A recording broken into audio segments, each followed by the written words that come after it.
acompanhando a heróica e eficaz resistência ucraniana. Apesar da Rússia ter um poderio militar muito superior, o avanço russo parece lento. Depois do avanço inicial no primeiro dia, que pode ser creditado ao fator surpresa, o exército russo não tem avançado tanto assim. Alguns atribuem isso ao cuidado dos russos para não causar perdas civis, outros a problemas de logística russos, outros ainda a bravura dos soldados ucranianos ou dos civis ucranianos, o que tem atrapalhado as operações. Mas está claro para todos que a Rússia esperava ganhar essa guerra rapidamente. Ok, uma guerra a gente nunca sabe quanto tempo vai levar, alguma demora não é nada do outro mundo, mas nunca passou pela cabeça de ninguém a possibilidade da Ucrânia acabar ganhando esta guerra e expulsar os russos do seu território. Seria possível tal cenário? Bem, Camille Gallif, um cientista político americano, tem exatamente essa opinião. A Rússia vai perder esta guerra militarmente se a Ucrânia resistir mais de 10 dias ao ímpeto inicial russo. É possível vislumbrar nessa situação um contra-ataque e expulsão das tropas russas do território ucraniano. Resistir 10 dias significa resistir até a semana que vem. Embora eu me sinta cético com relação a isso, vale a pena ouvir os argumentos dele. Ele explica que a Ucrânia vai ganhar essa guerra da Rússia devido a 3 falhas na visão da maior parte das pessoas que acham que a Ucrânia não tem chances. Primeiro, porque o exército russo está sendo superestimado. Segundo, porque o exército ucraniano está sendo subestimado. Finalmente, porque as pessoas não entenderam exatamente a estratégia e os objetivos da Rússia. Nos números, o exército russo é absurdamente superior ao ucraniano. Tem muito mais conscritos, muito mais armas, muito mais de tudo, inclusive armas nucleares. Mas guerra, você sabe, não é jogo de trunfo, não basta um número maior. É preciso ver o que desses equipamentos todos podem funcionar na situação específica dessa guerra. E aqui começa um problema. O exército russo tem muito equipamento velho, muito cacareco, como inclusive eu já mencionei em outros vídeos.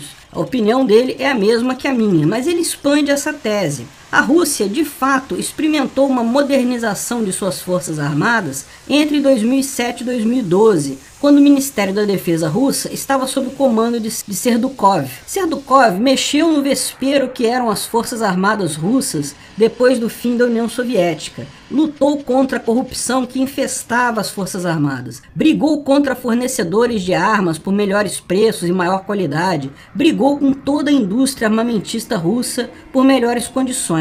E nesse momento, de fato, conseguiu modernizar muito do armamento russo. O problema é que essas ações ríspidas fizeram com que ele perdesse sustentação política. Um monte de gente nas Forças Armadas não gostava dele. Estava muito satisfeito com o esquema anterior, cheio de corrupção, cheio de desvio de material. Um monte de magnatas russos também ficou brigado com ele. Afinal, era muito melhor antes, quando podiam ditar preços altos e entregar material porcaria. No final, só restou a Putin substituí-lo em 2012. E o substituiu por Shoigu, que é o ministro da Defesa desde então. Quem é Shoigu? Bem, ele é o único ministro que continuou ministro na Rússia desde o fim da União Soviética. Ele foi ministro de alguma coisa no governo russo desde o dia que Yeltsin tomou posse. Sobreviveu diferentes presidentes num ambiente político extremamente tóxico em que a maior parte dos ministros não dura mais do que um par de anos. Como ele fez isso? Ora, ele é conhecido por focar em propaganda e pouca exigência.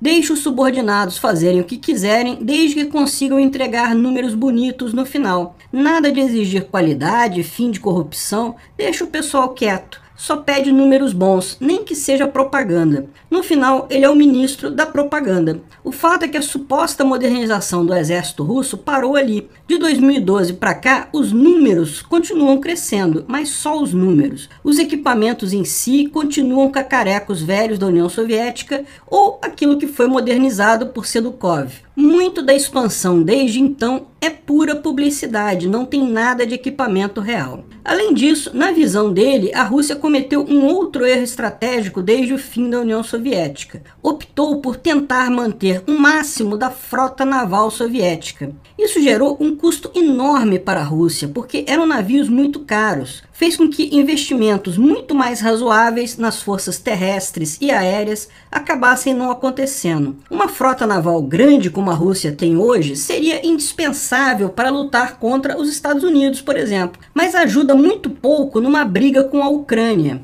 Pode facilitar a tomada dos portos no Mar Negro, mas só. Portanto, embora os números do exército russo sejam muito positivos, a realidade é bem aquém disso e mal posicionada para o tipo de combate na Ucrânia. Mas pior que isso, todas as guerras que a Rússia se meteu nos últimos anos foram do tipo invade um pouquinho e o governo cai imediatamente. Pode ver, Geórgia, Chechênia. A Síria, que é a exceção a isso, o exército russo não vai para a linha de combate, só apoia. Os soldados russos, de fato, têm pouca experiência na guerra de forma geral. Isso é outro problema. Muito soldado, mas todos verdinhos. A Ucrânia tem o contrário, desde a invasão da Crimeia pela Rússia, que tem que lutar contra os separatistas em Donbass. O exército tem um monte de pessoas treinadas neste combate real, acostumada a ouvir bomba explodindo do lado sem tremer, que viveu o dia a dia de uma batalha real. Ok, uma guerra civil, não um exército, mas em tudo similar ao ataque russo. Afinal, todo mundo sabe, os rebeldes ali são equipados e treinados pelos russos. Mais do que isso, quando a Ucrânia tomou a sova da Rússia na invasão da Crimeia, percebeu que seu material estava todo podre. Tal como a Rússia, só tinha cacareco velho da época soviética. A Rússia, pelo menos naquele momento, estava melhor devido às melhorias feitas por Sadukov. Isso serviu de alerta para a Ucrânia. Desde então, o governo tem investido pesado em modernizar as forças armadas. Pior, quando você é atacado e humilhado, cresce nas Forças Armadas o sentimento patriótico, diminui-se a corrupção, que também era grande por lá. As pessoas constatam que precisam fazer algo de verdade, não bastam números para se defender. E eles fizeram um monte de encomendas, um monte de equipamentos novos. A maior parte dos tanques do exército ucraniano ainda são os cacarecos velhos soviéticos, porque as maiores encomendas que eles fizeram de tanques ainda não chegaram, só tem cacareco por lá. Mas muitos caminhões de combate, radares móveis, drones e equipamentos de última geração já integram as Forças Armadas.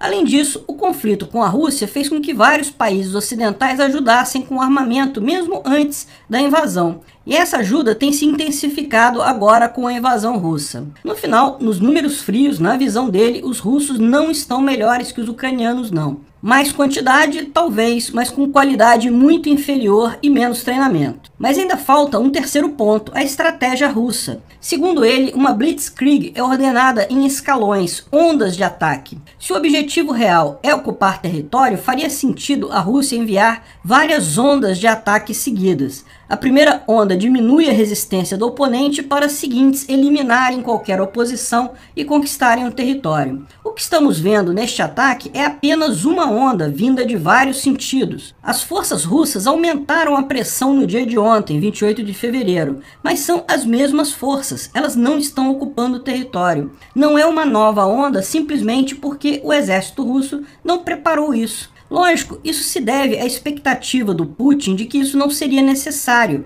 Ele achou que o governo cairia rápido. Portanto, para que fazer toda a logística tão mais complexa de um ataque em ondas? Manda tudo de uma vez para intimidar, o governo cai, trabalho resolvido. Também fica claro essa estratégia devido ao foco em Kiev. O maior comboio de tanques e forças russas se desloca para lá neste momento. Claramente um movimento de intimidação, não estratégico de ocupação. O problema é que o governo ucraniano pode se mudar de cidade. Todos os governos têm planos para isso. A intimidação russa matando civis em Kiev pode sair pela culatra. Não intimidar o governo, apenas vender ao mundo uma imagem de cruel matador de civis.